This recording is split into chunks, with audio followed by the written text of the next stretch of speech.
それじゃあ来月の修学旅行のサチノやめろおい制服返してください。 Dalam menjalani kerasnya hidup, terkadang kita membutuhkan sedikit keberanian untuk menghadapinya. Karena terkadang ada banyak takdir yang tidak sesuai dengan rencanamu. Seorang ibu penderita kanker yang berjuang tidak hanya menghidupi anaknya saja, tapi dia juga mengajari mereka supaya siap menghadapi kejamnya dunia sebelum ibu ini meninggal. Jadi, begini ceritanya. Film ini dibuka dengan menampilkan seorang ibu paruh baya bernama Futaba. Dia tinggal bersama anak perempuannya yang bernama Azumi. Futaba bekerja sebagai pegawai di toko roti, sementara Azumi yang masih bersekolah sering tampak menyendiri.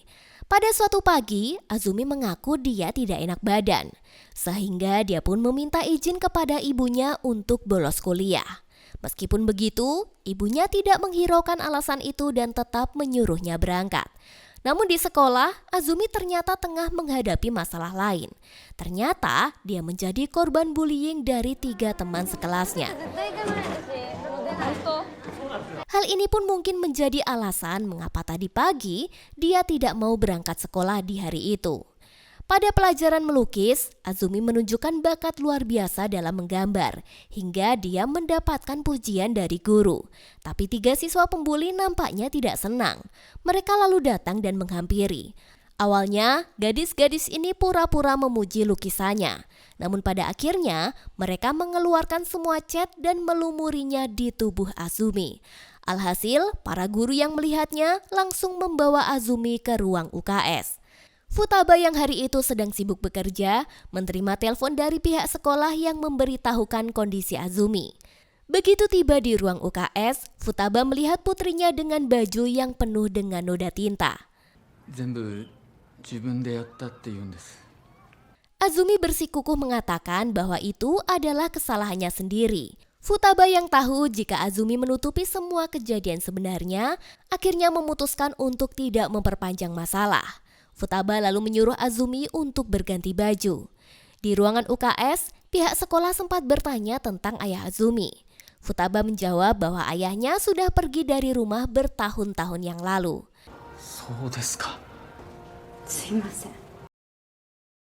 Hari pun berganti, saat bekerja di toko roti, tubuh Futaba tiba-tiba terasa lemas dan dia pun pingsan.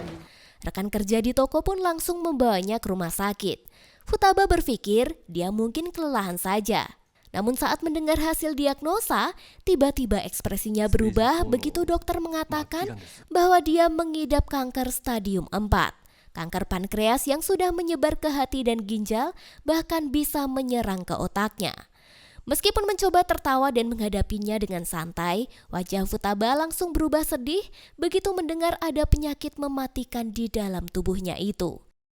Di tengah semua masalah ini, Futaba harus menemukan cara untuk menghadapi kenyataan hidup yang keras sambil berusaha menjadi ibu yang kuat untuk Azumi.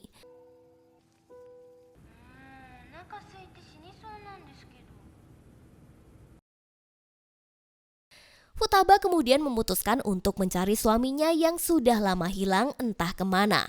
Dengan hanya berbekal foto lama, dia menyewa jasa seorang detektif untuk membantu pencariannya. Ternyata usaha itu membuahkan hasil. Futaba akhirnya menemukan suaminya yang bernama Kazuhiro. Dan kini ternyata dia tinggal di sebuah rusun kecil. Dia pun berniat menemui Kazuhiro esok harinya. Hari berganti malam, jadi dalam keluarga mereka memiliki sebuah aturan wajib. Setiap tanggal 25 April, Futaba akan menerima kiriman paket dari temannya yang bernama Sakamaki Kimi. Paket itu berisi kepiting Takaashigani, ya sejenis kepiting laba-laba Jepang yang sangat disukai oleh Azumi. Setiap kali paket itu datang, Azumi diwajibkan menulis surat sebagai ucapan terima kasih. Dan itu sudah menjadi rutinitas tahunan bagi mereka. Hari pun berganti pagi, Kazuhiro terkejut begitu membuka pintu dan melihat istri sahnya sudah berdiri di depan rumah. Namun di sini Futaba tidak datang untuk menghukumnya. Di sini dia ingin menjelaskan tentang alasan pencariannya. Dengan hati-hati Futaba mengatakan bahwa kemungkinan sisa hidupnya hanya tinggal 2 atau 3 bulan lagi. Jadi dia ingin menyelesaikan semuanya sebelum itu terlambat, termasuk mengenai siapa yang akan mengasuh Azumi nantinya. Keesokan harinya, Azumi pulang sekolah dan langsung terkejut saat melihat meja makan sudah dipenuhi dengan berbagai hidangan, seolah-olah akan ada yang berulang tahun. Futaba tengah menyiapkan makanan sabu-sabu untuk 4 orang. Dan tiba-tiba dia terkejut lagi ketika melihat ayahnya Kazuhiro. Di tengah kebingungannya, Azumi diperkenalkan dengan seorang gadis kecil bernama Ayuko yang ternyata adalah adik tirinya. Kakak beradik itu pun saling memandang. Keduanya terkejut dan sulit percaya dengan apa yang baru saja dia dengar. Di meja makan suasana menjadi canggung. Kazuhiro yang sudah mirip Bang Thoyib ini akhirnya berbicara. Namun tak lama setelah itu, Azumi yang malas mendengarkan penjelasan dari sang ayah memilih pamit untuk meninggalkan meja. Dia pun pergi ke kamar mandi dan merenung di sana. Dari luar, Kazuhiro mencoba menjelaskan situasi yang sebenarnya kepada Azumi meskipun dengan cara yang hati-hati. Di sini dia mulai bercerita tentang kejadian 11 tahun yang lalu saat pertama kali bertemu dengan seorang wanita bernama Sachiko. Kala itu mereka menjalin hubungan dan ya, Pak Kazuhiro yang nakal akhirnya menghamili Sachiko. Wanita itu ingin Kazuhiro bertanggung jawab dan hidup bersama. Namun kurang dari sebulan, Sachiko justru menghilang begitu saja tanpa jejak. Azumi yang merasa kesal dan merasa ditelantarkan oleh ayahnya keluar dari kamar mandi dengan wajah jengkel.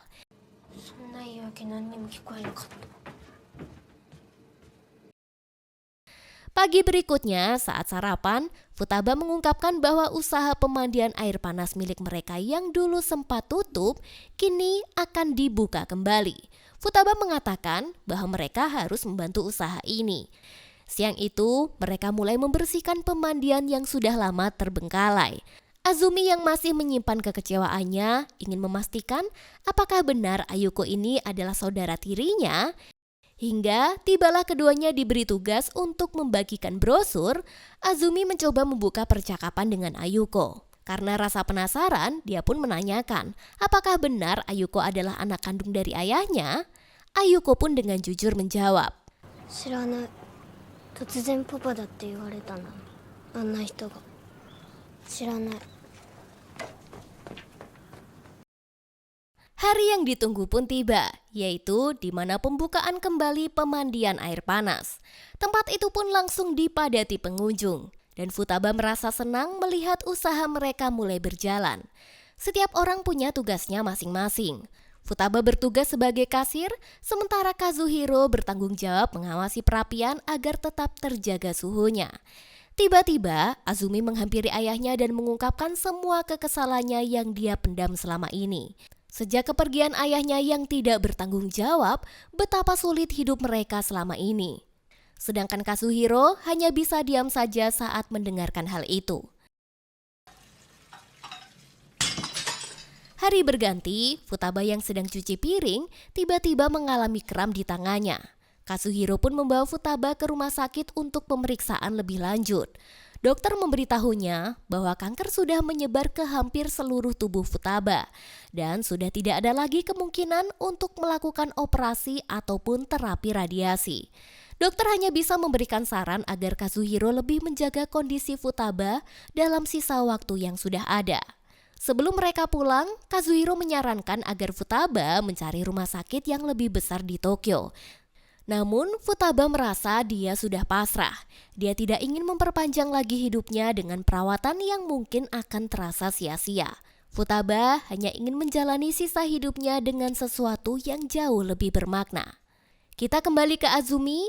Di sekolah dia kembali dibully oleh teman-temannya. Kali ini seragamnya hilang saat pelajaran olahraga. Karena itu Azumi pun terpaksa masuk kelas dengan seragam olahraga, yang malah membuatnya jadi bahan ejekan teman-teman dan ditegur oleh guru. 制服なくしました。Malam harinya di rumah, Kazuhiro meminta Futaba untuk membelikan seragam baru untuk Azumi. Tetapi Futaba langsung menolaknya. Dia merasa itu bukan hal yang tepat dilakukan. Justru di saat inilah dia harus mengajarkan kepada anaknya untuk berani melawan penindasan di sekolah. 起きなさい、あずみ。ないもん制服。今日は体操着で行けばいい。逃げちゃダメ。立ち向かわないと。 Azumi pun menangis dan mengaku bahwa dia merasa lemah tidak sekuat ibunya. Dia merasa tidak bisa seperti sang ibu yang selalu tegar. Mendengar itu Futaba pun langsung pergi dengan jengkel karena anaknya tak mampu melawan bulian dari teman-temannya. Namun beberapa saat setelah itu, Pak Kazuhiro memberitahukan bahwa ternyata Azumi berangkat sekolah dengan seragam olahraga. Futaba pun merasa lega dan memberikan sekaleng susu kepada Kazuhiro karena Azumi belum sempat sarapan. Futaba pun merasa senang. Meskipun dengan perasaan campur aduk, Azumi akhirnya berhasil melawan ketakutannya dan pergi ke sekolah. Setibanya di kelas, Azumi kembali jadi sasaran ejekan dari teman-temannya. Dengan wajah penuh emosi, di hadapan guru dan teman-temannya dia meminta agar seragamnya yang disembunyikan segera dikembalikan. Suasana kelas pun makin gaduh ketika Azumi mulai melepaskan seragam olahraga yang dipakainya satu persatu, hingga tinggal bra dan celana dalam. Dengan suara serak dan air mata, dia menjelaskan bahwa dia melepas seragam itu karena hari ini bukanlah pelajaran olahraga. 嫌です。今は体育の授業じゃないから。 Tak lama setelah itu, perut Azumi yang kosong sejak pagi membuatnya tiba-tiba muntah di tengah kelas. Guru pun segera membawanya ke ruang UKS agar bisa beristirahat. Di ruang UKS, sementara Azumi sedang istirahat, salah satu siswi yang selama ini membuli Azumi meletakkan seragamnya di depan pintu UKS dan langsung pergi begitu saja, melarikan diri tanpa sepatah kata pun. Setelah pulang sekolah, Ayuko melihat Futaba yang sedang menunggu Azumi pulang. Ayuko juga ikut khawatir tentang Azumi. Tetapi di saat yang sama, dia juga merasa sangat iri. Ayuko sebenarnya merindukan sosok seorang ibu yang bisa menemaninya dalam bertumbuh.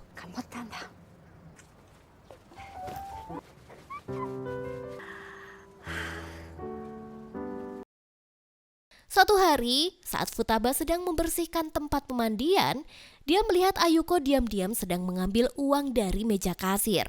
Futaba pun langsung melaporkan kejadian itu kepada suaminya. Keesokan harinya, saat Ayuko pergi ke sekolah, Futaba memeriksa tasnya dan menemukan sebuah celengan yang berisi uang koin dan secarik tulisan yang tampaknya ditulis oleh ibu kandung Ayuko. Dalam tulisan itu, Ibu Ayuko mengatakan akan menjemputnya saat ulang tahun dan akan mengajak tinggal di rumah besar di kota. Malamnya, Kazuhiro mulai gelisah melihat Ayuko yang tidak kunjung pulang ke rumah. Tanpa sengaja, Futaba melihat kalender dan bertanya kepada Kazuhiro tentang tanggal ulang tahun dari Ayuko. Ternyata, ulang tahunnya adalah tepat di hari itu. Futaba pun teringat tulisan yang pernah ditemukannya dan segera mengajak Azumi untuk mencarinya. Mereka pun akhirnya menemukan Ayuko yang sedang duduk di sebuah terminal. Tampaknya dia sedang menunggu ibu kandungnya. Setelah dibujuk, Ayuko setuju untuk pulang bersama Futaba. Dia pun menyadari bahwa ternyata janji ibunya untuk menjemput adalah kebohongan. Pagi harinya, saat sarapan, Ayuko merasa sangat menyesal atas perbuatan nekatnya semalam. Dia pun meminta untuk tetap diterima tinggal bersama mereka.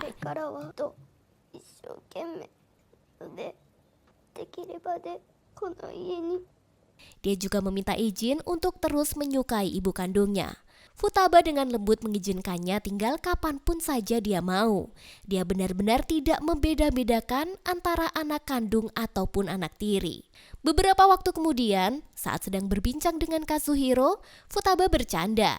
Dia meminta agar Kazuhiro menepati semua janji-janjinya, seperti janji untuk membawa mereka jalan-jalan ke Mesir. Futaba ingin sekali saja melihat piramida, dan meskipun dia bercanda, itu adalah cara dia mengekspresikan kekesalan karena janji-janji Kazuhiro yang tidak pernah terwujud. Akhirnya, Futaba memutuskan untuk mengajak Azumi dan Ayuko jalan-jalan bersama. Sebelum berangkat, Futaba pamit kepada Kazuhiro. ゆっくり休み休みできます。 Setelah itu mereka bertiga pun berangkat untuk liburan. Ketika hendak makan di restoran, saat memarkir mobil, tiba-tiba ada seorang pemuda yang menghampiri dan meminta izin untuk menumpang. Futaba sempat menolak, tapi karena pemuda itu sudah menunggu tumpangan selama 5 jam dan tujuannya kebetulan searah dengan mereka, akhirnya dia merasa kasihan dan mempersilahkannya.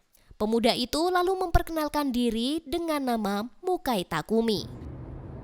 今の母が3人目で、父は建設会社の社長で相当な資産家です。 Malam itu mereka tidur di sebuah penginapan. Sayangnya, kondisi Futaba semakin memburuk dan Azumi yang belum tahu jika ibunya sedang sakit hanya mendengar suara sang ibu mengerang kesakitan dari dalam toilet. Di sini Futaba terus muntah-muntah. Azumi ingin masuk dan membantu, namun ibunya melarang. Hari pun berganti pagi, mereka tiba di restoran yang menyajikan kepiting laba-laba besar, makanan kesukaan Azumi. Azumi dan Ayuko akhirnya menikmati makanannya, sementara Futaba hanya melihat mereka saja. Setelah makan, Futaba meminta Azumi dan Ayuko menunggu di dalam mobil sambil menikmati pemandangan Gunung Fuji. Futaba lalu pergi ke kasir dan dilayani seorang gadis tunarungu itu. Namun tanpa diduga, Futaba justru menampar pipi gadis itu sekaligus minta maaf tanpa berkata apa-apa.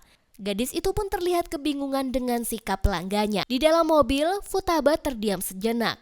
Ada sesuatu yang ingin dia katakan kepada Azumi.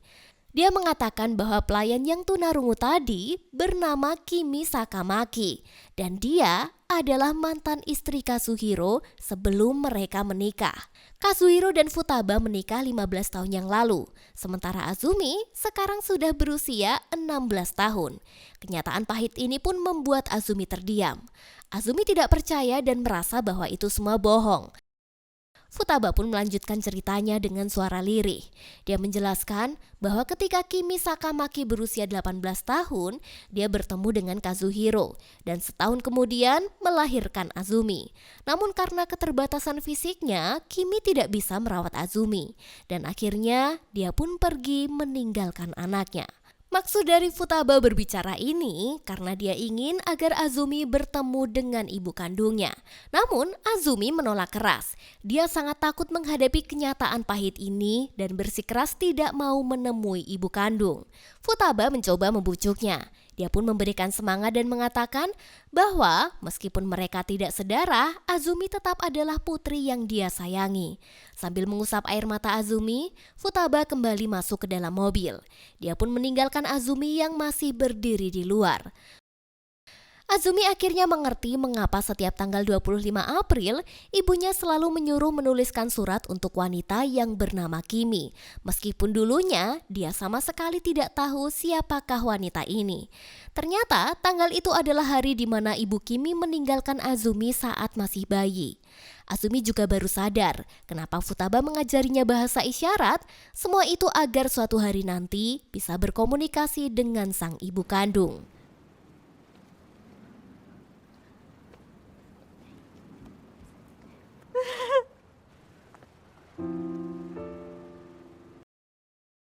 Hari sudah berganti malam, Futaba kembali menjemput Azumi. Namun ketika Ayuko dan Azumi sampai, mereka terkejut melihat Futaba sudah terkapar di samping mobil. Futaba dibawa ke rumah sakit untuk dirawat. Azumi dan Ayuko menjenguknya, dan Futaba yang kini duduk di kursi roda mulai bercerita. Dia mengungkapkan bahwa selama ini dia selalu bermimpi bertemu dengan ibunya, yang dulu berjanji akan menjemput setelah dia dititipkan di panti asuhan.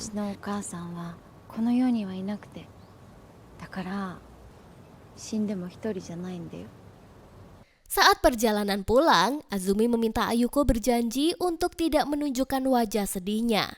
Dia tidak ingin jika Futaba merasa terbebani dengan kesedihan mereka. Setiap pulang sekolah, Azumi selalu menyempatkan diri untuk mengunjungi Futaba di rumah sakit. Suatu hari, saat mereka sedang berbincang, Takimoto, seorang detektif swasta tiba-tiba datang. Takimoto adalah orang yang diminta oleh Futaba untuk mencarikan ibu kandungnya. Dia membawakan kabar baik, yaitu dia telah menemukan ibu kandung dari Futaba. Futaba pun merasa sangat bahagia. Sebelum ajal menjemputnya, dia ingin bertemu sekali saja dengan sang ibu. Takimoto pun menawarkan untuk mengantar Futaba menemui ibu kandungnya yang ternyata tinggal di Tokyo. Sesampainya di rumah ibu Futaba, Takimoto memintanya untuk menunggu sebentar. Sementara dia masuk untuk menjelaskan maksud kedatangan mereka. Namun sayangnya, Takimoto kembali dengan kabar buruk. Ibunya menolak mengakui Futaba sebagai anaknya. Ibu Futaba bahkan menyangkal pernah memiliki seorang putri. Betapa hancurnya hati Futaba mendengarkan pernyataan itu. Namun, Futaba tetap memohon kepada Takimoto untuk mengantarkannya, meskipun hanya untuk mengintip ibunya dari jauh. Setelah sampai di depan pagar rumah, Futaba akhirnya melihat ibunya yang tengah bermain bahagia dengan anak dan cucunya. Melihat kebahagiaan itu, hati Futaba benar-benar hancur. Ibunya yang selama ini sangat ia tunggu dan rindukan, ternyata tidak menganggapnya sebagai anak lagi. Futaba yang merasa sangat emosional mengambil sebuah patung boneka kecil di atas tembok. Dia lalu melemparkannya dengan marah ke arah kaca rumah ibunya. Pak Takimoto yang terkejut langsung mendorong Futaba dan buru-buru membawanya ke dalam mobil. Sementara itu, Azumi merasa senang karena Bukimi akhirnya datang menjenguk. Saat menunggu, dia dikejutkan dengan kedatangan Takumi, pemuda yang pernah menumpang di mobil mereka sebelumnya.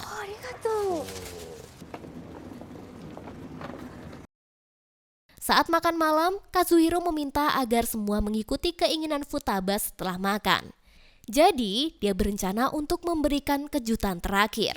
Futaba yang sedang berbaring lemas di tempat tidur menerima pesan dari Azumi untuk membuka jendela kamar rumah sakit. Begitu Futaba membuka jendela, dia sangat terkejut melihat orang-orang yang sangat dia cintai berada di bawah.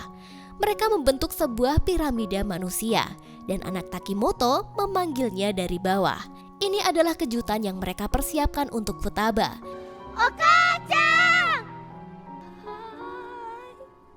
Futaba pun menangis haru dan bahagia melihat betapa besar kasih sayang yang diberikan oleh orang-orang di sekitarnya. Semua perasaan pasrahnya selama ini tiba-tiba berubah, bahwa dia ingin kembali sehat dan hidup bersama dengan orang-orang tersayang.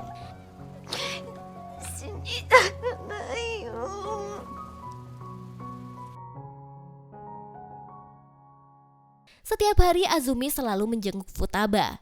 Ia menceritakan kegiatan sehari-harinya di rumah. Namun saat hendak pulang, Azumi tidak bisa menahan rasa sedihnya melihat sang ibu yang semakin lemah. Wajah pucat dan tubuh yang tidak berdaya membuat Azumi berusaha menahan air mata supaya tidak terlihat. Di sini dia mencoba tegar, tapi saat melihat Futaba, air mata itu tidak bisa dicegah lagi. Meskipun tidak ada suara tangisan yang terdengar, yang keluar dari mulut Azumi hanyalah ucapan terima kasih yang diulang-ulang. Akhirnya, penderitaan Futaba pun berakhir. Dia meninggal dunia dikelilingi orang-orang yang mencintainya. Mereka pun mengantarkan Futaba ke liang kubur, dan yang ditinggalkan akan melanjutkan usaha pemandian air panas yang sudah diwariskan. Dalam hidup, kadang-kadang kenyataan bisa saja tidak sesuai dengan harapanmu. Tapi percayalah, hal kebahagiaan yang tidak ada habisnya. Dan film pun tamat.